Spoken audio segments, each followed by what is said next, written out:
Hello friends, இந்த வீடியோவில் என்ன பார்க்க போகிறோம், 4 பேர்ட்ட யாசகம் வாங்கி வந்து பார்த்தீங்கன்னா ஒருத்தர் வந்து கோடீஸ்வரர் இருக்காரு.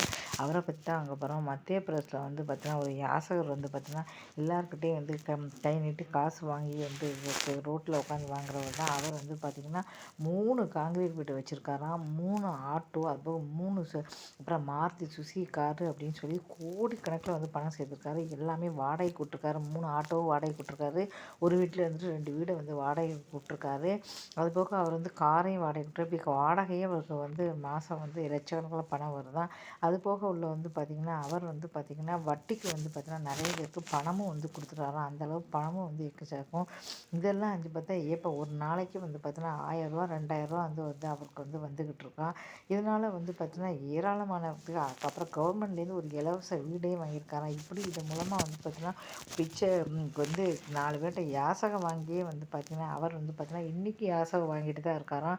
கோடிக்கணக்கில் சொத்து சேர்த்து கூட இன்றைக்கி வந்து யாசகம் வாங்கிட்டார் நினைக்கும்போது எல்லாருக்குமே அந்த ஆச்சரியமாக இருக்குது. அந்தளவு கோடிக்கணக்கில் வந்து அவர் வந்து பணம் சேர்த்து வச்சுருக்காரு.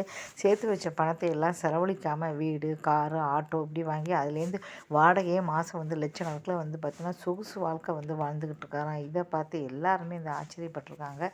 இந்த வீடியோ வந்து பிடிச்சா மறக்காமல் சேனலை வந்து சப்ஸ்கிரைப் பண்ணுங்கள். இது மாதிரி நிறைய வீடியோக்கள் வந்து போட்டிருக்கேன். தொடர்ந்து ஆதரவு கொடுங்க. நன்றி.